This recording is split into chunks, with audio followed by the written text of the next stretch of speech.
નમસ્કાર દર્શક મિત્રો, આપ જોઈ રહ્યા છો દીવ 24/7 ન્યૂઝ। તો જોઈએ આજના મુખ્ય સમાચાર દીવથી અમારા સંવાદદાતા હિરકાળુભાઈ સાથે। ગીર ગઢડા ખાતે વીર આહિર સપૂત દેવાયત આપા બોદરની તપોભૂમિમાં આહિર સેવા સમાજ દ્વારા કર્મચારી સન્માન અને વિદ્યાર્થીઓને ઇનામ વિતરણ કાર્યક્રમનું સંપન્ન।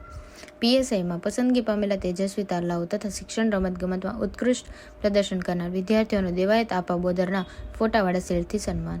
ગીર સોમનાથ જિલ્લાના ગીર ગઢડા ખાતે આવેલા વીર આહિર સપૂત દેવાયત આપા બોદરની પાવન તપોભૂમિ મધ્યે આહિર સેવા સમાજ દ્વારા સ્નેહ મિલન, કર્મચારી સન્માન અને વિદ્યાર્થીને ઇનામ વિતરણ કાર્યક્રમનું ભવ્ય આયોજન કરવામાં આવ્યું હતું।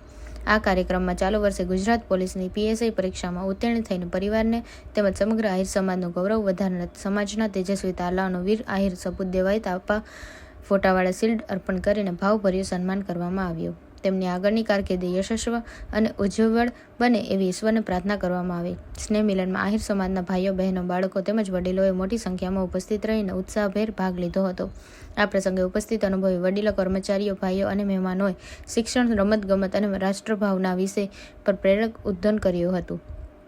સમાજ અને દેશ પ્રત્યેની ભાવના વધે, વિદ્યાર્થીઓને શિક્ષણ ક્ષેત્રે આગળ વધીને સમાજ અને દેશનું નામ રોશન કરે તેવું આહ્વાન કરીને સૌને ઉત્સાહ વધાર્યો હતો। કાર્યક્રમ દરમિયાન ધોરણ 5 થી કોલેજ સુધીના તેજસ્વી વિદ્યાર્થીઓ તેમજ મહાકુંભ રમતગમત સ્પર્ધામાં જિલ્લા કક્ષાએ શ્રેષ્ઠ પ્રદર્શન કરી પરિવાર અને સમાજનું ગૌરવ વધારનાર વિદ્યાર્થીઓએ પણ વીર આહિર સપૂત દેવાયત અને બોદરના ફોટાવાળા શિલ્ડ અર્પણ કરીને સન્માનિત કરવામાં આવ્યા। ઉપસ્થિત વડીલોનું પણ દેવાયત આપા બોદરની ફોટા ફ્રેમ અર્પણ કરીને સન્માન કરવામાં આવ્યું। વડીલો અને મહેમાનોએ શુભકામના પાઠવતા જણાવ્યું કે આવા સ્નેહ મિલનનું દર વર્ષે આયોજન થવું જોઈએ, જેથી સમાજના શિક્ષણ પ્રત્યે જાગૃતતા આવે અને નવી પેઢીને યોગ્ય દિશા અને પ્રેરણા મળી રહે।